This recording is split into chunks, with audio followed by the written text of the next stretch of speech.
Hello दोस्तों, नमस्कार। आज हम भक्ति काल के जो महत्वपूर्ण रचनाएं होंगी, जिसे हम पूर्व मध्यकाल जानते हैं, उसके बारे में हम चर्चा करते हैं। तो चलिए स्टार्ट करते हैं और देखते हैं।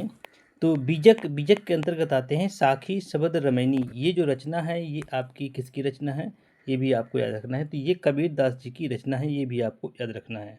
चलिए दूसरा देखते हैं बानी। बानी ये रैदास जी की रचना है, ये भी आपको याद रखना है। पद्मावत और अखरावट दो रचनाएं हैं, मलिक मोहम्मद जायसी की हैं, ये बहुत पूछी जाती हैं। आखिरी कलाम और चित्ररेखा ये भी रचनाएं किसकी हैं, मलिक मोहम्मद जायसी जी की रचना है, याद रखना है। और आगे रचना है सूर सागर और सूर सरावली, ये भी रचनाएं आपकी सूरदास जी की रचना है, ये भी आपको याद रखना है। और रचनाएं देखते हैं, साहित्य लहरी हो गया और गोवर्धन लीला, ये भी आपकी सूरदास जी की रचनाएं हैं, याद रखना है। भ्रमर गीत पद संग्रह, ये भी सूरदास जी की रचना है, ये भी आपको यहाँ पर याद रखना है। और रचनाएं के देखते हैं, सूर पचीसी बहुत इंपॉर्टेंट रचना है, जो कि हर कम्पिटिटिव एग्जाम में पूछा है। सूर पचीसी ये भी सूरदास जी की एक रचना है।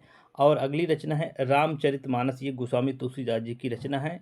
विनय पत्रिका और कवितावली, ये भी तुलसीदास जी की रचना है। गीतावली दोहावली, ये भी तुलसीदास जी की रचना है। और देखते हैं कृष्ण गीतावली, रामलला नहछु, ये भी आपकी तुलसीदास जी की रचना है। रामाज्ञा प्रश्नावली हनुमान बाहुक, ये भी तुलसीदास जी की रचना है। पार्वती मंगल और यहाँ जानकी मंगल, ये भी तुलसीदास जी की रचना है। वैराग्य रामायण और वैराग्य संदीपनी, ये भी रचना किसकी है, तुलसीदास जी की रचना है। और देखते हैं, और इसमें दिया गया है नरसिंह जी का मायरा और राग गोविंद, ये मीराबाई की रचना है। और गीत गोविंद का टीका राग सोटा, ये भी मीराबाई की रचना है। आगे देखते हैं रस मंजरी और अनेकार्थ मंजरी, ये भी रचना नंददास जी की है, ये बहुत इंपॉर्टेंट रचना है, इंपॉर्टेंट है, ये भी आपको याद रखना है। आगे देखते हैं सुदामा चरित, ये रचना और विरह मंजरी रूप मंजरी, ये भी नंददास की रचना है, ये भी आपको याद रखना है। आगे देखते हैं सुंदर विलास ज्ञान समुद्र, ये भी सुंदरदास जी की रचना है।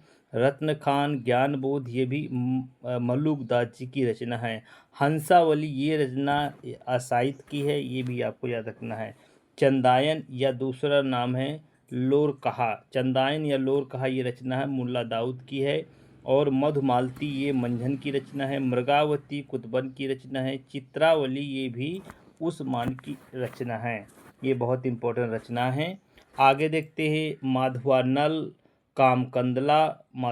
कामकंदला और इसमें आलम के लिए आलम जी की रचना है। रूप मंजरी रस मंजरी, ये नंदासी की रचना है। सत्यवती कथा ये ईश्वरदास की है। इंद्रावती और अनुराग बासरी, ये नूर मोहम्मद की रचना है। परमानंद सागर ये परमानंद दास जी की रचना है। और जुगलमान चरित जो रचना है, ये कृष्णदास जी की है। रस पंचाध्याय ये नंददास जी की है। हित 84 ये है हित हरिवंश की रचना है।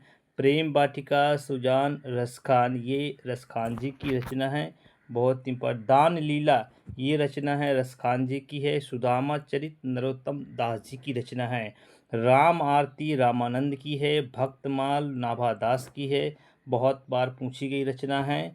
पौरुष रामायण ये नरहरदास जी की रचना है। तो ये रचनाएं हैं, ये रचनाएं हमने अभी पढ़ा, भक्ति काल की महत्वपूर्ण रचनाएं हैं। अगर ये वीडियो आपको पसंद आए तो लाइक शेयर ज़रूर कर दीजिएगा।